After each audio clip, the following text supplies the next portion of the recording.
Hello there. You are joining Dr. Jai Matani on these 52 reflections entitled Embracing a Bipolar World with Grace. In this third episode, I am pausing to reflect on my happy highs and my sad lows, and then I hope to connect the dots to share how I have been learning by grace to enjoy life on a more even keel, surviving the high and low ebbs of life. So today, I take a pause in the chorus of my own life to be attuned with who I am, both as a very happy person, but at the same time, a very sad one. Both are very real, aren't they? Perhaps also for you. I had a happy upbringing. Well, sort of.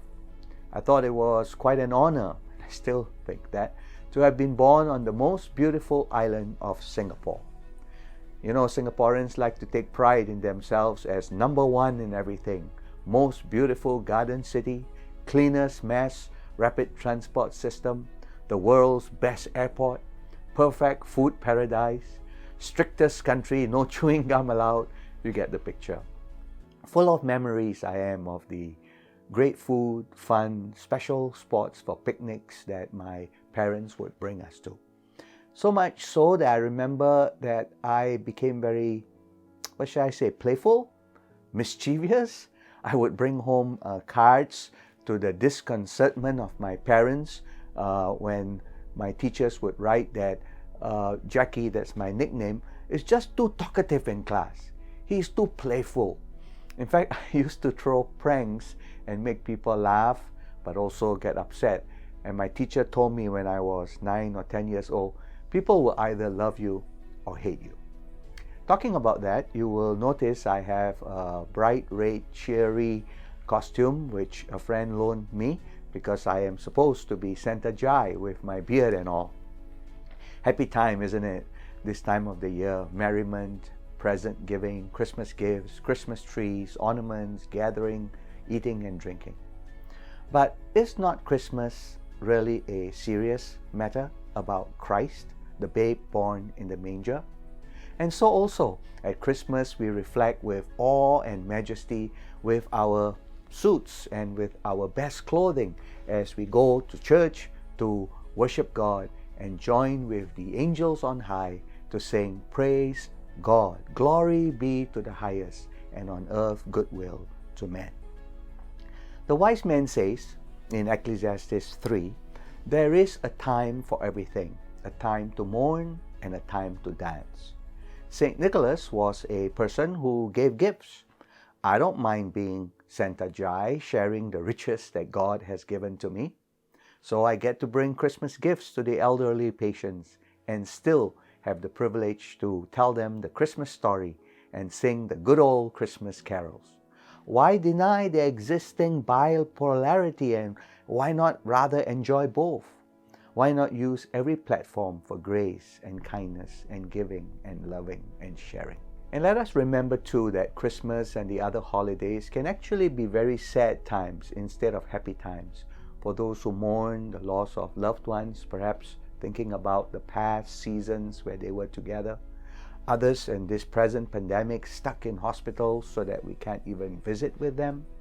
There are the deep ruts of life, of anger, of sadness, of injustice. How can we celebrate? And even if we do, underneath is still the garments of ashes, the chant of sadness, and the down in the pit feelings. So I think specifically in this pause of my happy and cheery times that I really need to also make sure that I do not forget those sad times. Because if I don't, then what happens is in my mania, in my being hyper, I put people off, or I make them hurt, or I cause misunderstanding.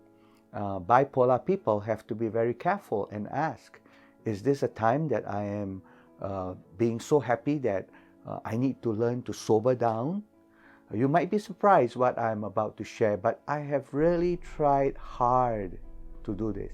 I've learned how when I am high and happy to ponder over, even dig into the sad times in life. that helps me in self-awareness, that helps me balance my feelings, that helps me as a chaplain to be more compassionate and practice more empathy with my patients. We've always been told, get over it. No, I think we need to get under it. I think we need to see the trials we have faced of the past, go to our subconsciousness and ask, have I really dealt with that guilt? Have I dealt with those sorrows and losses so that we can not just get over it, but we can grow through them so that we roll with the flow, yes, but we take stock and we grow in an understanding of what we have experienced. After all, we'll continue to have mountains and valleys, highs and lows, and that's okay. They are both okay. We don't need to fear them because those are the things that God sends to our lives, both happy highs and sad lows, so that we can grow. Marriage, ministry, we'll talk about all that in days to come. I was in Pine Rest several times, and I remember once knocking my head against the wall in the doctor's office asking, why, how, what now? Just feeling restless and hopeless and just felt that it's the end. I have crashed, no more desire to live, really. Then the next day, I recall I was in my social worker's office, sitting across the desk, and I was just so down in the dumps. She said to me, well, look at me and talk to me. Why are you here? I said, I don't know. And she said, I know. You have forgotten the happy times in your life. She then asked me to think of one happy time and describe it for her. I tell you, that changed everything. I got up, I talked about the time I was on an island with my siblings in Singapore and Malaysia, how I got stuck in the mud while looking for monkey friends, really to make the monkey call and enjoy my times as I did in the past. You know, that's all I needed. I was in stitches, so was my therapist. I needed to remember those good times. In the introduction a few weeks ago, I paused and reflected and said that we are doing this based on the Hebrew word Selah, found 74 times in the Old Testament scriptures, and most of them, I think 71 of them, are found in the Psalms. Happy and sad songs. No wonder the book of the Psalms is a favorite of so many people. There are songs of joy, but also songs of gloom, ideas of praise, but also groans of anger, even against God, all in poetry and in chants. And then the director will say, stop, Selah, pause, so the listeners can also reflect and go on and connect. So that's why music and song are so powerful. We all have our happy songs and sad tunes, and as we pause and reflect, perhaps go listen to some of those pieces of music. Perhaps write your own. Perhaps do a journal. You will be surprised how bipolar you yourself are as you think of your highs and lows. We love Christmas carols at this time of the year. Let's listen to them. Perhaps you hate all the happy music during this time of the year. You think it's artificial and advertisements. Well, then perhaps use earplugs. Need to stay away from parties? Well, let your family know. They will understand. We all need to know ourselves and live out of grace, self-respect, and mutual respect, and recognize those high and low moods. So let's connect. Connecting for yourself after these talks, this vlog. What about going to someone today to connect and say, hey, as I pause to take stock, as I stop to become attuned with my life again, I realized I need your help. Will you help me by praying with me?